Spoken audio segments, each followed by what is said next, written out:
Ассалаумағалейкум, жаңашыл математик ұстаз. Microsoft Word'та сурет салу бәрімізге бұрыннан таныс. Дегенмен бұл нәрсені барлық мұғалім тиімді қолдана бермейді. Кітап журналдардан, мұғалімдердің мақалаларынан көптеген қателіктерді байқап жүрміз. Бұны бізге ешкім оқытпайды. Сондықтан өзімізге үйренуге тура келеді. Сондықтан барлығымыз бір жерден үйренейік деген оймен осы тақырыпты бірінші сабаққа қою өзекті деп шештім. Жарайды, бірден іске көшейік. Мына бірінші жұмыста қандай қате бар деп ойлайсыз? Суретте бәрі әдемі сияқты, бірақ қаріпті өзгертетін болсақ, болмаса интерді бассақ, болмаса пробелді бассақ, мына сияқты әріптері бөлек-бөлек кетіп қалады. Екіншісінде де осындай қателер қайталанады. Егер суретті бір жерге көшіріп алатын болсаң, бөлініп шашырап кетеді.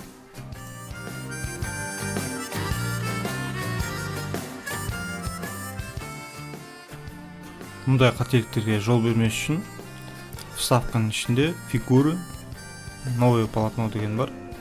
Соны алдымен құрып алып, ішіне барып, қалаған суретімізді сала беруімізге болады. Әр фигураны құрғанда міндетті түрде заливкасын, контурын өзгертіп, өзіміз қалағанымызша отырамыз.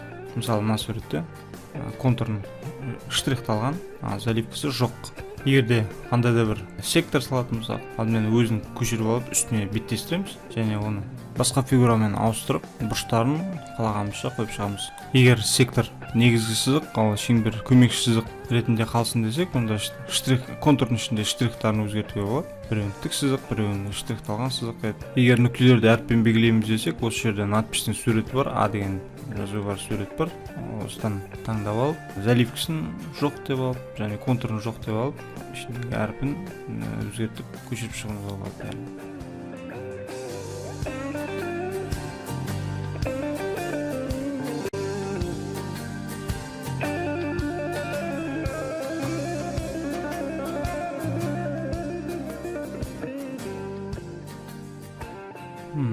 Полотноны құрып алып, сурет салудың артықшылығы, онда суреттердің барлығын бір белгілеп алып, ішіндегісін группировать етуге болады. Одан бөлек вырезать етіп, бөлек басқа жерге сақтауымызға болады. Сурет бір-бірінің үстінен шығып кетпес үшін міндетті түрде положение ішінде текстіге ауыстырылған дұрыс.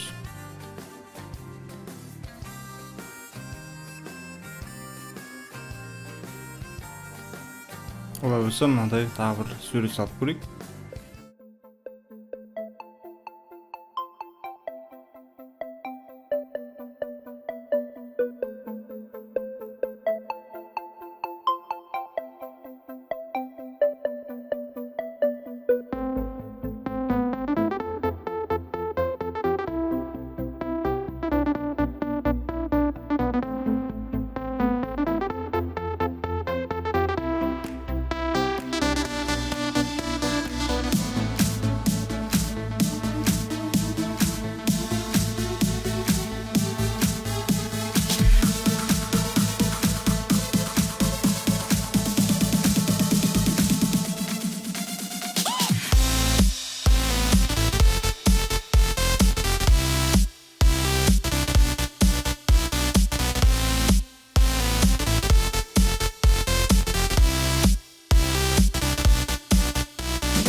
Бұндай типті суреттерді салуда ешқандай логиканың қажеті жоқ деп ойлаймын, тек қана сызықтармен ғана шектелген. Келесі мынадай типті күрделенген тапсырманы қарап көрейік.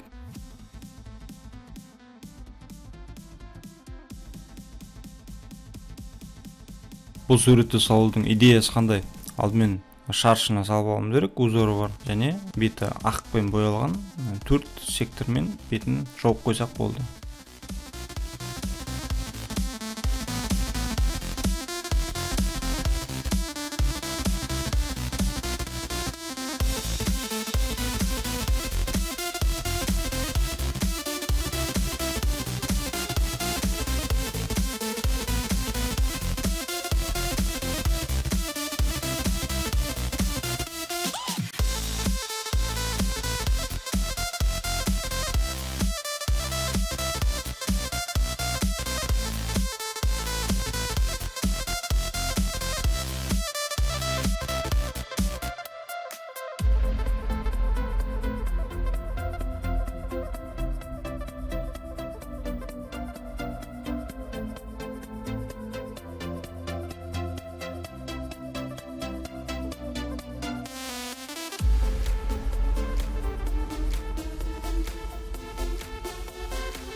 Келесі мынадай бір қиын тапсырманы орындап көрейік. Мұндай суреттерді негізі арнайы программалары бар сызатын.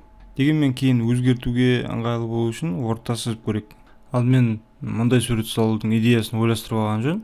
Сондықтан бірінші не салып аламыз? Қандай проблема күтіп тұр? Мұнда тең қабырғалы үшбұрыш салуымыз керек. Және оның сырттай сызылған шеңбердің радиусындай болатын 3 шеңбер салуымыз керек. Және оның арасындағы бөліктерді бояуымыз керек. Осындай 3 проблема тұр. Сондықтан алдымен масштаб ескеру үшін алдымен үшбұрыш кез келген бір shift-ті басып тұрып үшбұрыш салатын болсақ тең қабырғалы үшбұрыш шығады. Сондай сызып аламыз. Және тең қабырғалы үшбұрыштың медианасы мен биіктігі 1 екенін ескере отырып, биіктігі 3-ке тең қабырғалы үшбұрыш пен радиусы 2-ке тең шеңбер сызып аламыз.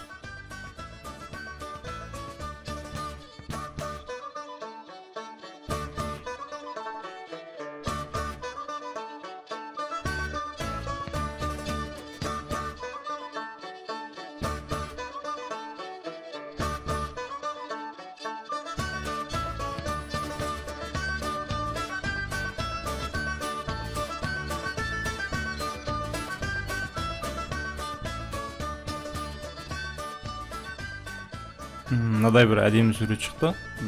Дегенмен сыртындағы бөліктері бізге керек емес, соларды алып тастау үшін осы сурет шеңберлерді басқа сегментпен ауыстырамыз. Изменить фигураның көмегімен. Және осыларды сары сызық көмегімен артық бөліктерін алып тастаймыз.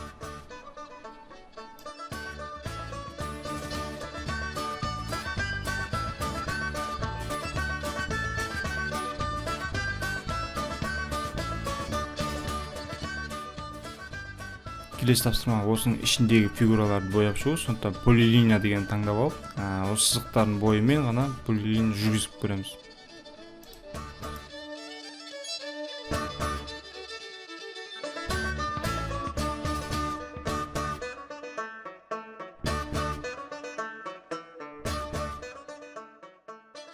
Сонымен қатар бұл фигураның жиектерін көрсетпеуіміз керек және ішін узорға алмастыруымыз керек.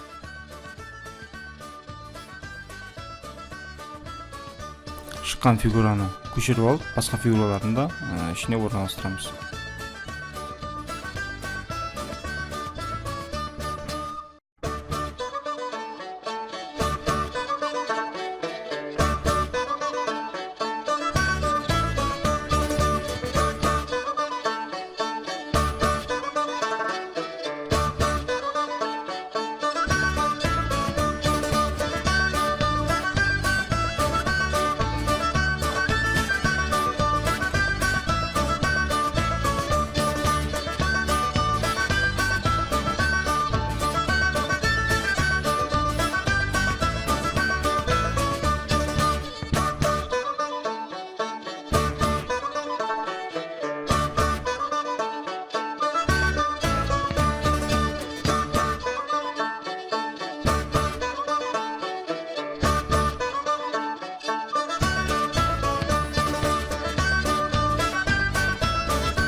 Келесі бір мынадай сурет салып көрейік. Овал дегенді таңдап алып, shiftпен басып ұстап тұрсақ, шеңберді береді. Келесі қалғандардың барлығы овалмен сызылатын сурет. Дегенмен тек қана бір артықшылығы мұнда байқап отырсаңыздар, белдеу сызықтарының бір жағы штрихталған, ал бір жағы тегіс. Осыны қалай сызу керек екенін қазір көреміз.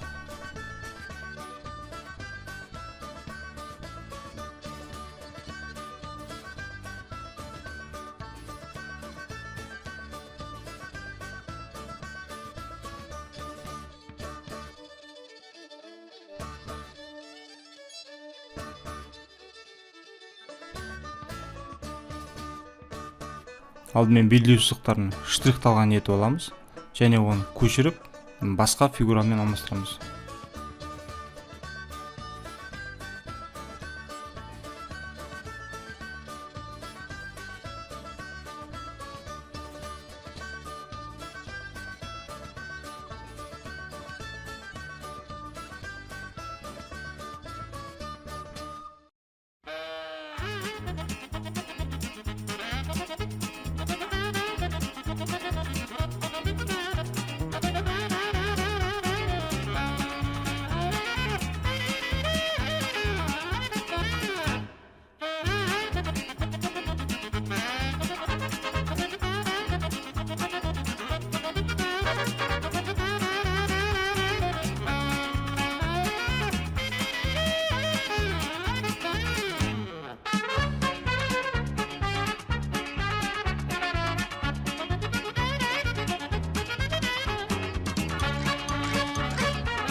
Және егер центр сияқты нүктелер бөлік салу керек болып жатса, оны да овалдың көмегімен размерін кішірейтіп сала беруімізге болады. Егер қақ ортасы керек болып жатса бізге, онда көмекші сызықтарды жүргізе отырып табуымызға болады.